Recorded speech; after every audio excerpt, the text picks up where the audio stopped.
Good morning, Valerie. I hope you're doing fine this morning and healing. Okay, I'm getting ready to do your reading. The first cards are laid out, and there's a picture of them, so you can look at them, and then there'll be ones individually. So let's get started. The first card you have is integrating the past, the present, and the future, and the Six of Cups. Let's get started. We all arrive on this planet with a plan, and we have lessons to learn. So, in the process of learning those lessons, most of us will encounter experiences that we will have labels as bad. So, this labeling and duality we carry with us whenever we go is what we call our so called baggage. So, when we let these labels direct our reaction to life and experiences in the present, or even project them into the future, we are working with a lower energy vibration. When you are able to integrate your lessons without labels, then you are free to remain in the present experience and enjoy it for what it truly is. You can then move forward into the future without expectations or agendas and be much more open to what will be for our higher and best good. Let go of labels and judgments surrounding the situation. I would pretty much say that answers your one question in regards to your can you let go of the things from your past or the object that the situation that you were talking about, that are you able to let go of it? It's time. Let's go to the next card. And with that, you got the Six of Cups. So these are childhood memories. It's revisiting the past, familiar innocence and healing and joy, support. There's some past influences, gifting, and goodwill. I don't ever do the tarot upside down.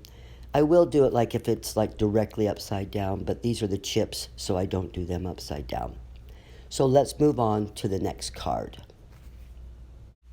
The next card you got is self-love. So to love oneself is to accept your imperfections, to embrace the learnings and the battles through all consuming fires of self-doubt in order to find the energetic balance inside each of us. Be aware of the small voices that perhaps repeat the negative self-assessment of you had as a child. Maybe an ex-lover or a friend put a label on you and you accepted it. These self-judgments have no place in whole, healthy relationships that is vital to have within yourself. It's only when you find your love for yourself that you can sincerely offer love to others. Okay, you also got the Six of Swords. So let's take a look at that. The Six of Swords, it shows travel, recovery, leaving behind, transitions, rite of passage, calm from the storm, journey, guidance, and the release of baggage. Wow, that is an amazing card. Look at all of that stuff you get to let go of. I think that answers the question of can you let go of, some of the things from your past. Okay, we're going to move on to the next card. The next card you got is Reunion of Souls. So, at one point, you make a contract or an agreement with other souls. At that point in time, we appear in each other's lives to assist those involved in learning a lesson, being a catalyst for a needed change, or to share in a profound joy. When a person comes into your life to teach your lesson, no matter the human form, no matter the human experience, this agreement is based in love. The human experience may have been painful and extremely challenging. Acknowledging the depth of love needed for this contract to take place, and then let go. The experience may have been profoundly moving, but ended abruptly and without reason. Again, be grateful and move on. Cherish the lesson and move forward into your life the way it was meant to be. This card signifies a profound soulmate, a relationship, whether it was between lovers, friends, or a parent and a child. Cherish that gift that was given. Okay, let's take a look You got the Tower. Let's take a look at that. The next chip you got was the Tower. We all know everything has to come down, some form of destruction, some form of upheaval, or there's a sudden change or an awakening. There could be broken pride, or there could be a downfall, a disruption, but there is rebuilt in new ways. So the Tower is always showing that something comes down and then it has to be rebuilt. And I'm going to tell you that I probably take it that, you've been with your mom, you're rebuilding your life all over again. So I would say that would probably be your Tower moment. So let's go now to the next card. The next card you got is Omens. Hawks are messengers. The majestic bird flies high, and he reaches the realms of the spirit. They bring back messages from both the seen and the unseen. Drawing this card speaks of focus and intuition. Pay attention to the coincidences in your life right now. Focus on where you want to go. How high do you want to fly? And when you see a hawk, someone is trying to get your attention. Pay attention to the serendipity in your life. Be glad. This is a reminder that you are living in the flow of energy.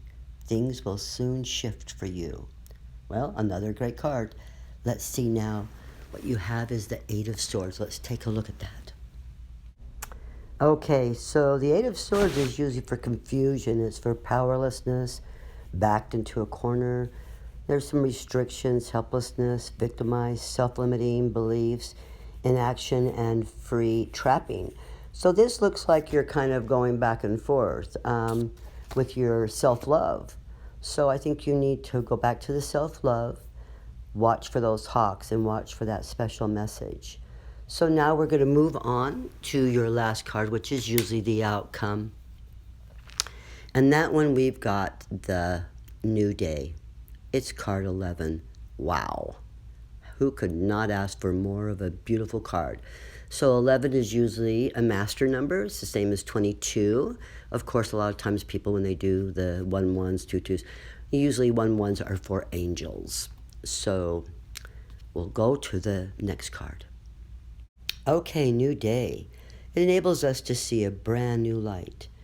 We can see more clearly once the shadows of fear and doubt are brushed away by the light of creation. One of the initial shocks of discovering the duality in a situation has worn off. You can find comfort that there truly is no bad or good, it just is.